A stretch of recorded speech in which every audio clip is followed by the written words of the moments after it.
साथियों नमस्कार, सत श्री अकाल, गुड मॉर्निंग। मैं संयोग दीपक शास्त्री आज आपके समक्ष अपना रिपोर्ट कार्ड लेकर हाजिर हूँ। साथियों 2014 में मैं GC5 में आया और सबसे पहले जब हम किसी घर में प्रवेश करते हैं तो वहाँ पूजा कराते हैं। मैंने यहाँ चौकी का कार्यक्रम किया, एक एक चौकी नहीं, दो दो चौकियाँ कराई। उसके बाद में धार्मिक क्षेत्र में योगदान करते हुए हम हर साल भंडारे का और पियाऊ का आयोजन करते हैं। सामाजिक क्षेत्र में जो यहाँ पर हरित क्रांति ग्रेनो ग्रीन फाउंडेशन के माध्यम से हम लेके आए, कोरोना में लोगों की सेवा की, खाना वितरण कर कर जो भी उनको सुविधाएं थी अपनी जान की ना परवाह करके, वो सभी के सामने है। यहाँ पर लोगों को जो भी सहायता की ज़रूरत पड़ती है, एज ए सांसद प्रतिनिधि टीम का मुख्य पात्र होने के नाते वो मैं गिनाऊंगा नहीं किस किस की कब कब क्या क्या सहायता की, वो हमेशा चलता रहता है। और ये अनफेयर होगा कि मैं उनको यहाँ गिनाऊँ। उन लोगों का कोई, ये कहते हैं ना कि वो कोई एहसान नहीं है, वो हमारी ड्यूटी है, हमारी सर्विस है, हम सेवा है।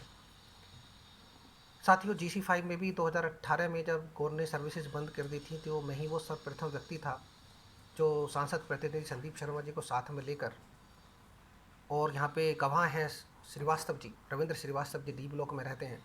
हम 3 लोग गए थे और संजय रैली से बात की, उनको बोला कि हम EO बनवाएंगे और आप ये सर्विसेज बहाल करो। लोग EO के विपक्ष में थे। आप लोगों को ये बात पता है। टू बी शॉर्ट, क्या क्या लड़ाइयाँ नहीं ले रही, संबंधों की परवाह किए बिना हमने वो EO का वहाँ पर चुनाव भी करवाए।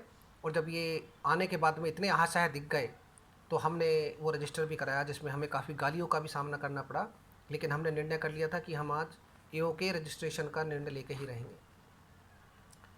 साथियों उसके बाद पौने साल 2 साल इन लोगों ने बिल्कुल कुछ भी नहीं किया, बहाना बनाते रहे। हमने पूछा कि भाई आप क्यों नहीं आगे बढ़ रहे हो, तो मोट का बहाना, आज ये रेजिडेंट का बहाना, जो अब ये आज कर रहे हैं, इनकी ये नीति है। पहले भी यही मोट रेजिडेंट बना दें, ये आएंगे लेकिन करेंगे कुछ नहीं।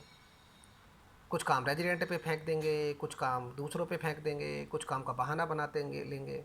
खैर मैं आज उस पर अभी ज़्यादा नहीं जाता विस्तार में। फिर दूसरी ये आई, सब लोग बड़े पक्ष में थे कि भाई इसको यहाँ पर गेट पे भगा के बिल्डर को ले लो। सर विरोध भी करना ज़रूरी है, नहीं आदमी ड्यू डिलिजेंस नहीं करता। मैं अकेला विरोधी था, इन्होंने तो भी ड्यू डिलिजेंस नहीं किया और उसका नतीजा क्या निकला कि आज हम इस स्थिति में हैं।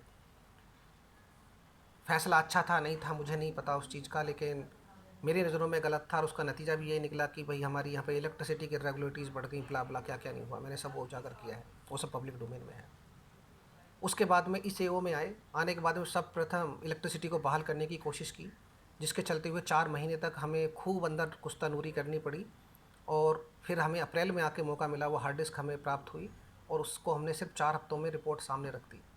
अब वो रिपोर्ट इन्होंने दबा के रखी हुई है, उसे पब्लिक को नहीं शेयर कर रहे हैं, ड्राफ्ट के नाम पे बस शेयर किया है, चालाकी चल रहे हैं। क्या आपको वो रिपोर्ट जानने का हक नहीं है?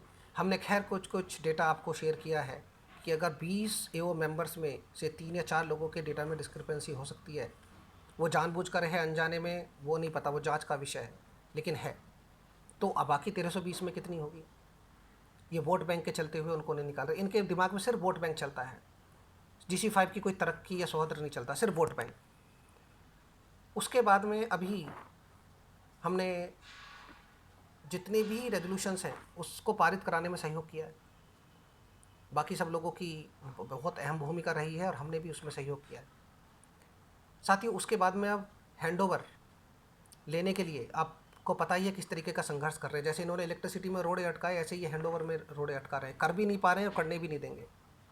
पोजीशंस पे हैं, कहीं साइन नहीं करते, कोई डॉक्यूमेंट प्रोड्यूस नहीं करते, ये नहीं है वो नहीं है, सब कुछ दबा के बैठे हुए हैं। अब आपको बोल देंगे कि नहीं नहीं सब कुछ तो खुला हुआ है, ये बहुत ही वो एक उस किस्म के लोग हैं कि ना करेंगे ना करने देंगे।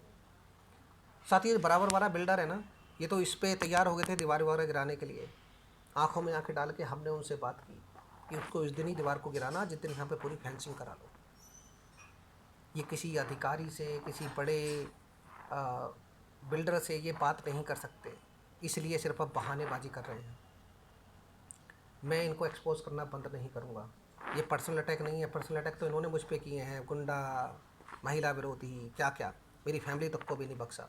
लोग 2014 से जानते हैं। खैर उन मैटर्स को मैं यहाँ नहीं लेके आना चाहता कि किस किस्म के ये लोग हैं, किस हद तक ये गिर सकते हैं, बट आज की डेट में ये मैंने अपना योगदान है जो एक्टिव योगदान है, आज हैंडओवर मेरे लिए महत्वपूर्ण हिस्सा है, क्योंकि हैंडओवर आने के बाद में ही यहाँ पर क्लब बनवाने की मुहिम को शुरू किया जाएगा, यहाँ पर मंदिर बनवाने की मुहिम को शुरू किया जाएगा, पूरी बिल्डिंग पर पेंट और जो रिपेयर है वो शुरू किया जाएगा, डीजी का नया सेट आएगा।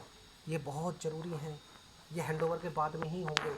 अपने पैसों से हम कितने काम करवा सकते हैं वो होंगे, लेकिन अभी इतना फंड नहीं है, चोटी की चाल से होंगे। क्यों करवाएं? क्योंकि ये तो बिल्डर को करवाने थे। अब ये नहीं करवा पा रहे हैं तो ये कुर्सी से चिपके क्यों बैठे हैं?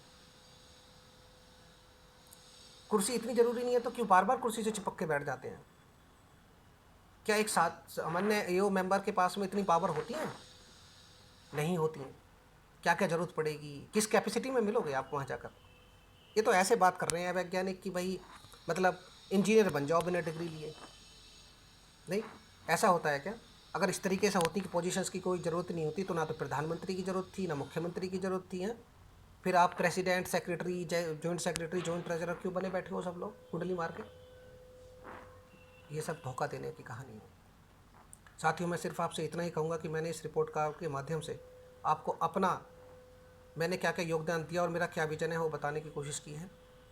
आशा है कि आपको समझ आई हो, आपको मैं अपनी बात बता पाया हूँ, और मैं आपसे अनुग्रह करूँगा कि इन लोगों से भी मांगें कि ये इसी तरीके से आपके समक्ष आकर अपने रिपोर्ट कार्ड बताएं।